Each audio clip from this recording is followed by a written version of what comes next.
Welcome to fairy tales you shouldn't read. The stories that whisper something familiar, then lead you somewhere strange. Here, heroes don't always make the right choice. Goodness gets tired, and magic comes with a twist. Get comfortable. It's time to begin. The sock that sparkled with stars. In the drawer, it was dark, soft, and very organized. Black socks slept with black ones, white ones with white. All were neatly folded in pairs, just as Grandma taught them. It was called sock discipline. Peace reigned there, clarity, and a certain pride. Each pair knew their sacred mission, to warm the master's feet and not disappear after laundry day. And then one day, something unbelievable happened. The drawer clicked open and into it fell her. A sock. Bright.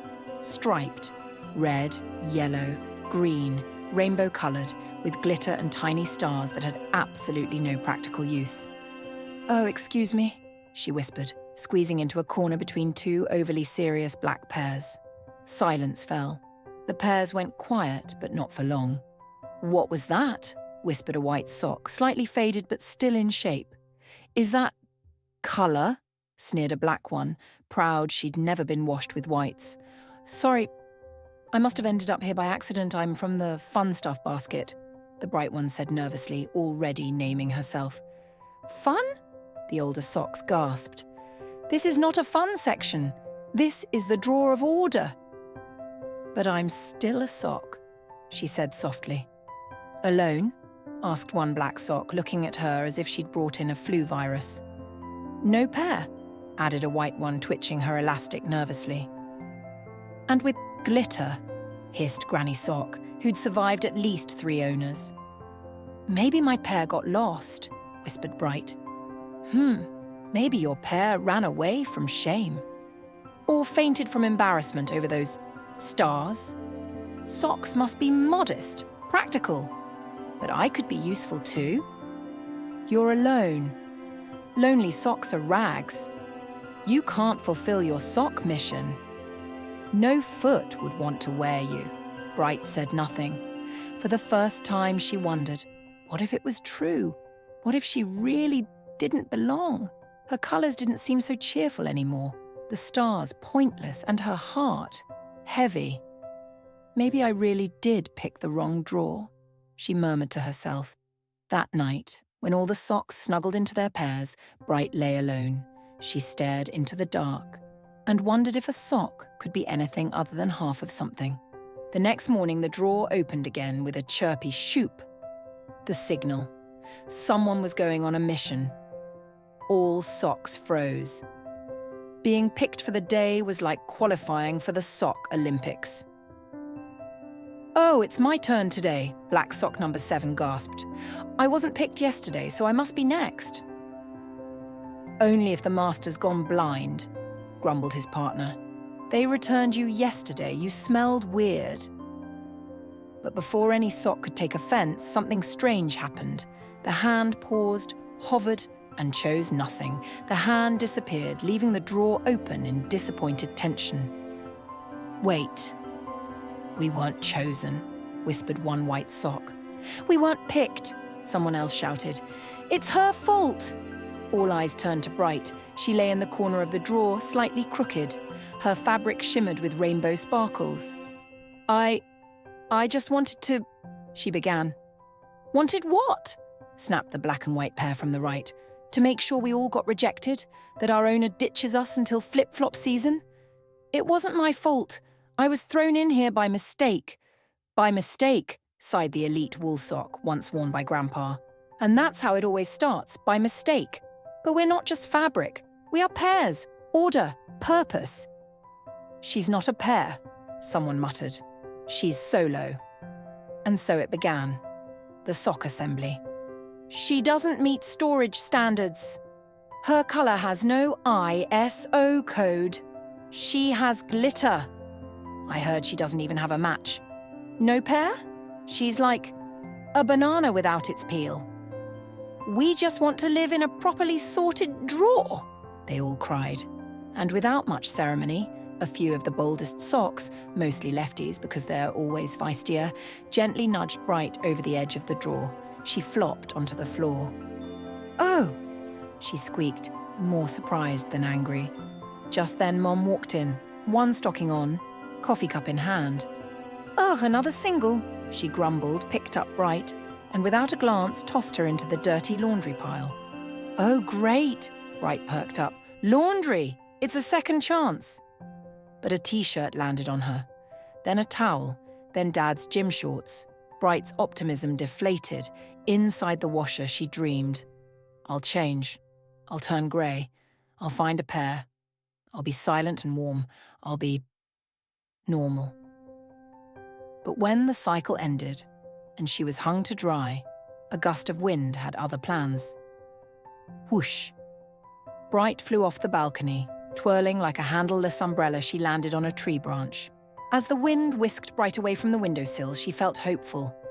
"At last, I'm flying into the world. Maybe I'll finally be a sock with a capital S." But the world had other plans. "Ooh! What's this colourful wonder?" cawed a crow, snatching her mid-air. "I'm a sock seeking the meaning of life," Bright replied cheerfully. "Kids, look what Mama brought." "Designer nest blanket," the crow squawked, stuffing her into the nest. But the chicks sniffed, peeped, and cried, "She doesn't smell like twigs. She's not crunchy. She's not tasty." They shoved her out with their tiny beaks. Bright plummeted into the grass. "Oof, oof, oof," she groaned. "Well, that was close." "A house," squeaked a mouse poking out from a leaf. "Maybe I can be a cozy home for someone small, fluffy and adorable." "Perfect," the mouse beamed, crawling inside. "I've always wanted something striped. Finally, cozy." Next morning, a dog arrived. "Trophy," it barked, snatching the sock. The mouse fled in panic. The dog buried the sock in the garden. "So no one steals it." The dog grinned and trotted off. "Wonderful. I'm a sock. And now, a decorative hole," she muttered underground, rustling. "A perfect container," grunted a mole, digging her up. "I'll store worms and acorns. What a pantry." "At least someone sees my potential," Bright sighed, but not for long. 2 days later, the mole forgot where he stashed his new sock pantry. A bunny found her. "Oh, cute pouch," he squealed. "Yum, snacks." He ate everything inside, nibbled the sock, tasted meh, and tossed her into the river. "Not water, I dry slowly," she wailed, but the water didn't care. A fish swam in. "Cozy, thanks, nice decor," said the fish. "Is it comfy? Maybe I'm finally an aquarium? Maybe I'll name you Fish Nest." But suddenly, a fishing hook dropped in. "Do you see that?" gasped the fish. "Human." "Hold tight, I'm a sock fortress," Bright cried. But the hook snagged the sock. The fish darted away. The fisherman reeled in, a colourful rag. "Ugh, another useless cloth," he groaned and flung her into a tree. Bright dangled from a branch. Well, back in a tree? Nature's textile cycle, I guess. She looked around. Inside, something shifted. Not belief, not despair, curiosity. "What's next?" Bright swayed in the breeze, like a hammock for someone very sad. "Please don't rain," she muttered. "I'm not waterproof. I'm bright, lonely, and purposeless." But there was no rain. Instead, a voice yelled from below, "Hey, Rainbow, are you a flag?" Bright looked down. A boy about 5 stood there with a stick. Next to him, a dog with a very serious face. "I'm a sock. You look like a superhero flag. Can I get you down?" He climbed the tree, surprisingly well for 5, took her down, unrolled her. "Whoa, you're awesome. We've never had one like you." "We? My army. Me, Bublick the dog, and you. Wanna be our flag?" Bright blinked, for the first time in days, with hope. "Is it important?" "Of course. No army wins without a flag. Come on." They ran, through the yard, past garages, into lilac bushes. The flag fluttered, the dog barked, The boy shouted, "Hurrah!" And Bright, for the first time ever, felt like she was flying. Not falling, not dangling, flying. Later, she became a doll's cape. Then a parachute for a toy soldier. Then a blanket for a frog Bublik caught and refused to release. And though none of that was exactly sock mission warm feet, it was something better. It was alive. That evening, the boy took her home.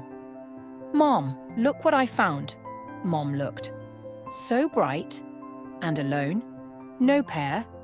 Maybe, but she's ours now. I'll even draw a lightning bolt. She'll be a superhero sock." And Mom didn't object. Bright beamed. For the first time, no one asked where her pair was. That night, she slept on the windowsill, wrapped in childhood imagination, the scent of sugar cookies, and a soft breeze. She thought, maybe a socks mission isn't just feet. Maybe it's hearts. And when Bright Sock, after all her adventures, finally met someone who didn't ask why she was different, but simply said, "You're awesome. Just be." She realized maybe her path wasn't about pairs, draws, or even feet, but about something else: color, freedom, her own version of happiness. Because sometimes the goal isn't to become like everyone else, but to become yourself, even if the road leads through trees, mice, and moles. The world often says, here's the right way, follow it. But right isn't one size fits all. What works for most may not work for you, and that's okay. What matters is the right to choose, the right to be bright when you don't want to be grey, the right to be a sock without a pair, but with personality. Long live those who don't follow someone else's pattern, but look for their own place in the world, even if it means hanging in a tree for a while.